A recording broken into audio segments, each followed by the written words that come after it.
Virgos. What's that in the background? Do I hear that? Rev up your engines of your vacuums. It's Virgo time. I feel like Virgos need a little tattoo astrology here. All right, Virgo, let's see what's going on in your love life this week. Got some interesting feelings coming in. I feel all revved up with those. I hear so many.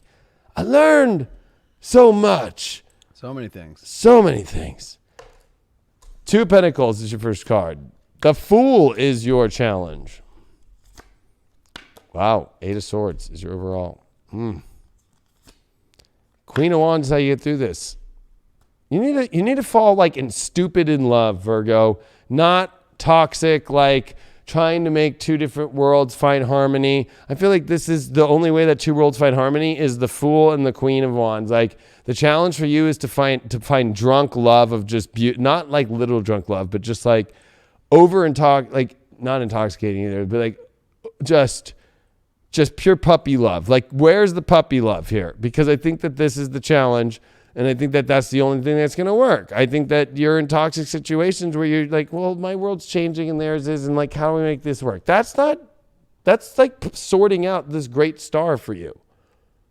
I felt that one right away. It's like, what, did you forget? You think you're stupid to find puppy love? That actually exists. And love is love. Like it is like the journey of a lifetime. But I feel like you're blocking that out because you're worried too much about like the physical reality about stupid shit. You got the Eight of Pentacles in reverse. That's not mastery. You're not mastering shit when you figure out how to bring two worlds together. You're just basically figuring out two puzzle pieces and how they sit next together. It doesn't mean that they love each other. It doesn't mean that they're fucking all about it.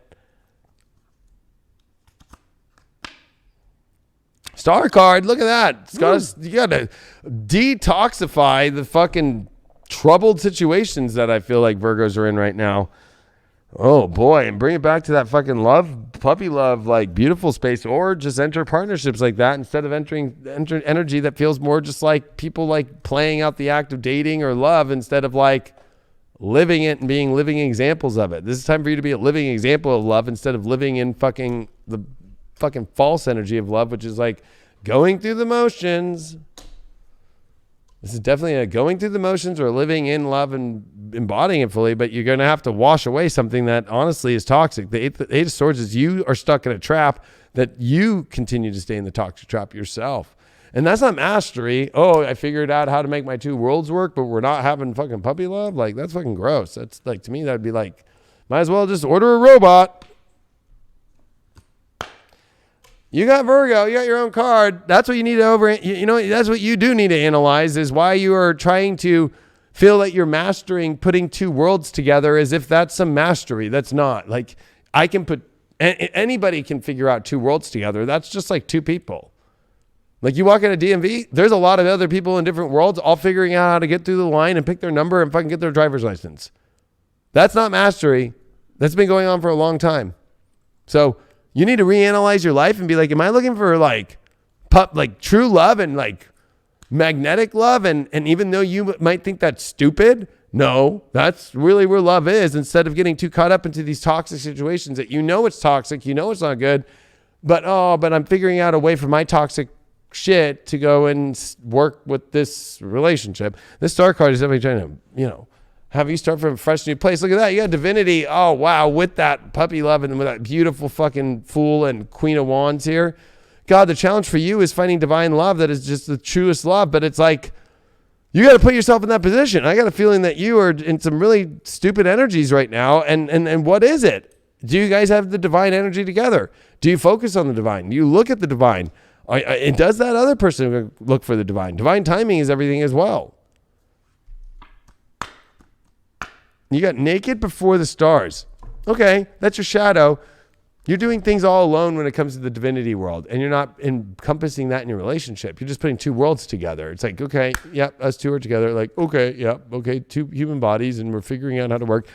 This whole like, oh, but I'm listening to all the spiritual stuff. I'm doing all the spiritual work, but I can't find anybody that is. It's like, yeah, it's because you're fucking around with people that are fucking toxic, or you're staying in the relationship that doesn't have any divinity, and you're too afraid to start over. You're too afraid to start from the fresh energy of who you are and go for the ultimate puppy love of the ultimate. I mean, the Fool card with the Queen of Wands here is just like drunk love. Like, it's just amazing. Just like, brah, and not from alcohol, but on love itself.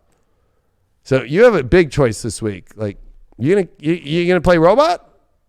Or are you gonna play fucking holy shit, beautiful fucking like, can't get enough of you? Or are you just going to stay in the toxicness of emptiness and through mastery, which is really not mastery of, oh, I figured out how to make our worlds work, but there's no love, maybe that'll turn the love on. Yeah, that's real sexy. Like we know how to fall asleep in the other room together. We know how to like once a week go to dinner and talk. And he's like, sorry. What does Ganesha have to say? Old Ganesha. I think this is going to be old Ganesha. Wow. Determination. Fiery Ganesha. I think that can go either way. It's like the determination to stay in shit, or the determination, especially it came on the line of the puppy love and all that great fucking wow. Like, put it this way. Like, this is the vibe that you want to be in. Okay? Like, the Fool is like not thinking and just going with the magic of life. It's the first card. The Queen of Wands, divinity, and that's the determination. Are you determined enough for that? Or are you too determined on figuring out stupid, toxic situations that need to be cleared out? You're doing it all alone spiritually and trying to just put it back together, and you're analyzing that as you're a master? That you can, yeah, you're really good at fixing things, but at the end of the day, how much super glue are you fucking using here and duct tape? Ooh, that was a good analogy. Singles out there, Page of Swords reversed, people who are not talking to you or have gone off the radar communication-wise, like, you got to pull out of that. Also, if you have done that to somebody, like, don't expect them to like you if you try to just get a hold of them.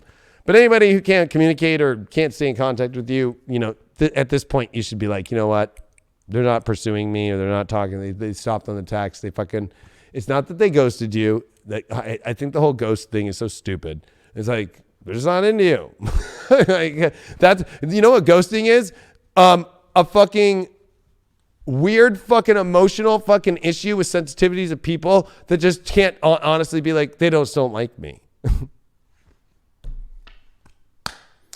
3 Cups for those in relationships. Is it a party? If it's a drunk love party, you're on the right track. But if you're trying to have a party over we mastered how to just get along, that'll be a very interesting fucking way for you to think about things. Also, could be just drunk to get through things. Or just like, no, we're just getting through fine, staying up high in the clouds, but never coming back down to reality. Because you don't want to face the reality. That's got to be looked at too. If you are there with these, you got Venus in that 4th house, Scorpio. Ooh, this is definitely getting to the truth of where things are emotionally this week. Holy shit. You have to let out your real emotions this week. You can't hide them, and you can't keep suppressing them, and you can't keep pushing them down. You can't keep hiding the secret of what you really are into or what you're not to. You're going to have to reveal everything this week. Good luck. And maybe that resides in a place of fear. We always kind of hold back ourselves just a bit because we don't know how people are going to perceive it. We don't know how they're going to actually let us into their lives if they know us fully, that deepest, darkest desires, and what we actually think and how we actually act when we're by ourselves, or in true comfort around those that know us fully and that already appreciate us. So I think it's overstepping that fear. I think it's moving that to the side. Throwing that shit. When we talk about suppression, you don't want to suppress that. You want to put it just right in the trash. Okay? Don't be afraid of yourself. Don't be afraid of your emotions. Don't be afraid of the love that you're willing to express. Because that person, when it's right, they're gonna appreciate it, and they're gonna welcome it into their life, no matter what level it is. They won't try to change it. They won't try to boost it. They won't try to pump it up or inflate that shit like we're dealing with here in the United States. Literally was just proven.